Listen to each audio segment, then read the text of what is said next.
দেশের অর্থনীতির চাকা সচল রাখতে প্রতি বছর আমদানি করতে হয় লাখ লাখ মেট্রিক টন জ্বালানি তেল, এলএনজি ও এলপিজি। কিন্তু অবাক করার মতো তথ্য হলো এই বিশাল পরিমাণ জ্বালানি পরিবহনের প্রায় পুরোটাই হচ্ছে বিদেশি মালিকানাধীন জাহাজে। ফলে জাহাজ ভাড়ার পেছনে প্রতি বছর দেশ থেকে বেরিয়ে যাচ্ছে বিপুল পরিমাণ বৈদেশিক মুদ্রা। কেন বাংলাদেশ নিজস্ব জাহাজে জ্বালানি আনতে পারছে না? বেসরকারি খাতের উদ্যোক্তাদের সাফল্য আর রাষ্ট্রায়ত্ত শিপিং কর্পোরেশনের মহাপরিকল্পনা কি পারবে এই চিত্র বদলে দিতে? চট্টগ্রাম কাস্টমস হাউসের সর্বশেষ পরিসংখ্যান বলছে, চলতি অর্থবছরে মাত্র ৩-৪ মাসেই দেশে এসেছে প্রায় ১০ লাখ মেট্রিক টন জ্বালানি তেল এবং ২ লাখ মেট্রিক টনের বেশি এলপিজি ও এলএনজি। বর্তমানে চট্টগ্রাম বন্দরের জেটি ও বহির্নোঙরে প্রতি মাসে গড়ে ৩৫ থেকে ৪০টি জ্বালানিবাহী জাহাজ ভিড়ছে। কিন্তু অবাক করা বিষয় হলো, এই জাহাজগুলোর প্রায় শতভাগই বিদেশি। আন্তর্জাতিক নিয়ম অনুযায়ী কোনো দেশের সমুদ্র বাণিজ্যের অন্তত ৪০% পণ্য নিজস্ব পতাকাবাহী জাহাজে পরিবহনের কথা থাকলেও বাংলাদেশ এখনও সেই লক্ষ্য থেকে বহু দূরে।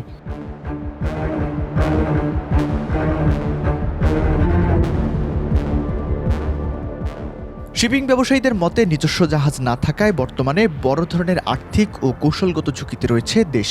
বিশেষ করে মধ্যপ্রাচ্য যুদ্ধ এবং লোহিত সাগরে অস্থিরতার কারণে বিদেশি জাহাজগুলো এখন ইচ্ছে মতো ভাড়া হাঁকাচ্ছে। বাংলাদেশ শিপিং এজেন্ট অ্যাসোসিয়েশনের তথ্য মতে, যদি দেশীয় মালিকানাধীন জাহাজ থাকতো তবে এই ভাড়ার টাকা দেশেই থাকতো এবং সংকটের সময় জ্বালানি সরবরাহ নিশ্চিত করা সহজ হতো।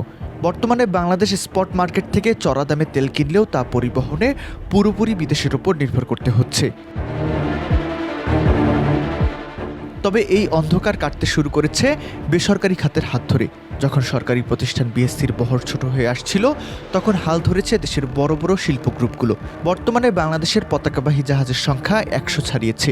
এর মধ্যে কেএসআরএম গ্রুপের এসআর শিপিং, মেঘনা গ্রুপ ও ভ্যানগার্ড গ্রুপ এক নীরব বিপ্লব ঘটিয়ে ফেলছে। এই ১০০টি জাহাজের মধ্যে ৭৭টিরই মালিক মাত্র ৫টি বড় প্রতিষ্ঠান। তাদের হাত ধরেই দেশের পতাকাবাহী জাহাজের সক্ষমতা এখন ৫৪ লাখ মেট্রিক টনে পৌঁছেছে। যদিও জ্বালানি তেল বহনের জন্য বিশেষায়িত ট্যাঙ্কারের সংখ্যা এখনও অপর্যাপ্ত।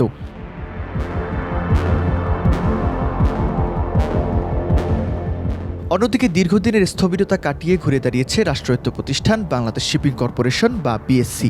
স্বাধীনতার পর ৩৮টি জাহাজ নিয়ে যাত্রা শুরু করা বিএসসির বহর একসময় ৬টিতে ঠেকলেও গত অর্থবছরে তারা রেকর্ড ৩০৭ কোটি টাকা মুনাফা করেছে।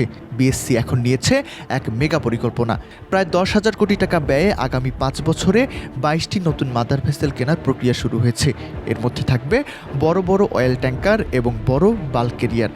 চীন ও দক্ষিণ কোরিয়া থেকে G2G চুক্তির আওতায় এই জাহাজগুলো বহরে যুক্ত হলে জ্বালানি পরিবহনে বিদেশের ওপর নির্ভরতা অনেকটাই কমে আসবে।